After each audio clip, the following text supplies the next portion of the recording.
Alrighty everyone, welcome back. I hope you're all having an amazing week so far, and given that there's a lot of things to talk about right now, what's going on with Bob Iger, the Disney CEO that really has been pretty much on a train wreck to really bringing Disney, of course, Star Wars, Marvel, and everything else Disney related down to the ground by initiating his cost containment plan. And basically, guys, if you are a little unaware about what in the world that even means, it's about spending less and making less to kind of just balance things out just like that.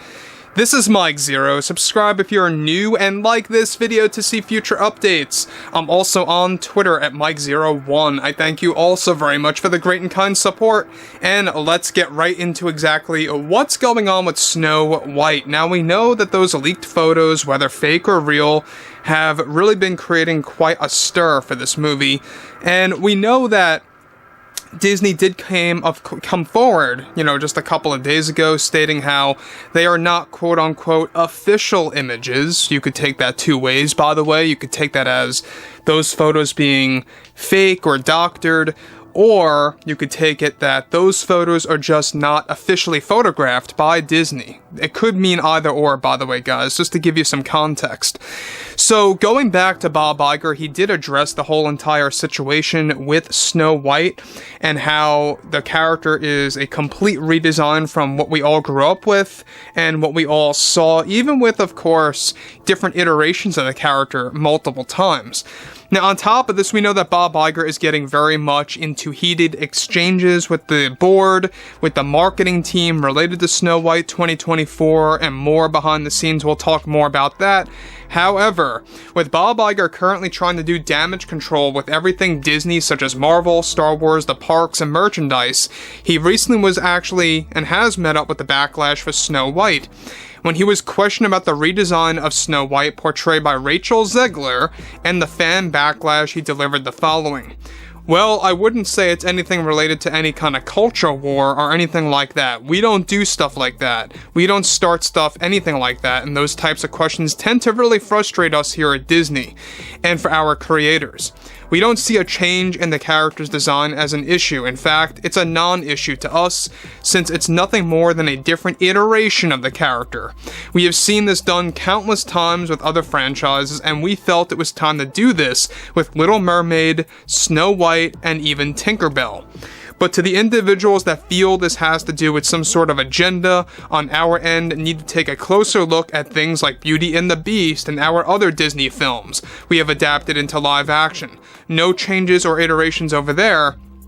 We have, of course, aimed to keep things balanced, but to those claiming that we are starting culture wars are only asking for problems. Now, guys, let me just stop right here about what Bob Iger says. Now, he is going on this constant culture war train that he talks about, of how Disney is not starting anything, Disney is not initiating any kind of fan division. And look, guys, let's get down to the real root of this. They are. They 100% are. And his argument here is that they didn't change the iteration of Bell. When you look at things like this, when you look at things like Bob Iger bringing up that overall discussion about how you're comparing things from Tinkerbell to characters here, for example, like Snow White, or to The Little Mermaid, and how that all, of course, goes over to other franchises out there. He's saying how they didn't change different iterations of other characters, I think is a very big, poor debate, 100%, because at that point in time, Disney did not change their way of filmmaking. There's no way about it. Now, Belle, was, of course, before, I believe, when Disney really fell into this whole, agenda-driven tactic where they really lost their way, and when they really began to get very radical and serious, we know that that was a very big issue with the Beauty and the Beast, right? Is that right after the Beauty and the Beast film, things really fell off big time. And that's his argument there. Beauty and the Beast, they changed nothing with the iteration of Belle in that film, and I think that's a poor excuse. It really is, because, like I just said, that's before Disney really fell off. Now they're really radical. Now they're really, serious with things. But moving onwards here. Now, with upcoming, of course, films like Snow White, he says, it's about doing something different with the story with this time around, while also keeping some elements that respect the other films out there, and the other film from 1937. Separate from what Iger stated here, however, he has also been furious behind the scenes with the board related to the Snow White backlash, as they are preparing to make a proper statement about the leaked photographs, whether fake or real. Of course, Bob Iger is getting ready to address this and is already getting into heated arguments behind the scenes with the marketing crew for Snow White. Bob Iger is also getting ready to delay the trailers to dial down the backlash looming for the film to boost ticket sales ahead of its March 2024 release date. Bob Iger is also livid over the fact that the leaked photos, whether fake or real, are giving the film negative press, and is trying to fix the situation with a big statement planned for next week. Now, I don't know about you guys, but we've talked about Snow White a couple of months ago, that the seven dwarfs are going to have a very big redesign, and it kind of lines directly up with the leaked photographs, but not to that extreme. So it really does lead myself to question whether or not they are truly doctored or not. Now, I would not be surprised if those are the dwarves that we're going to get in Snow White, because it does also line up with some of the past leaks that the seven dwarves are going to be very diverse in design. They're going to be very different in design to each other, and basically it's going to be like a new modern take on what they are going to be, designed as. So the way they are presented in those photographs, and I think everyone better hope that they're fake, is a disaster if they are real, because a lot of people are saying that they are real and that they are very much geared toward closer to what they are going to be design-wise. Some people are thinking that they are nothing more than stand-ins to kind of get an idea of, where they want to place the characters before they begin filming, so stuff like that.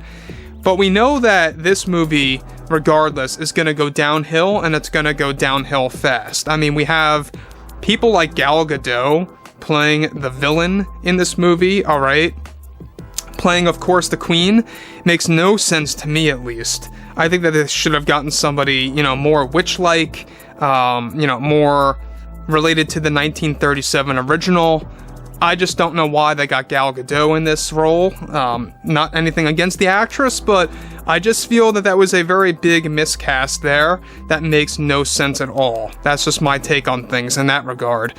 But we know that everything related to Phoebe Waller-Bridge and Kathleen Kennedy and Bob Iger, they've really been very toxic related to everything Disney and everything related to their new spins on specific characters or new characters coming into the light of watering down other characters.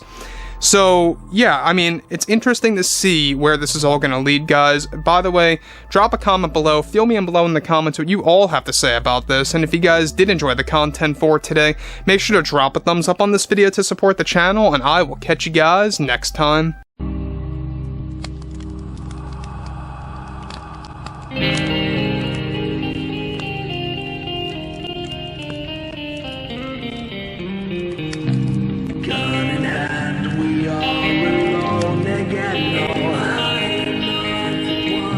From night to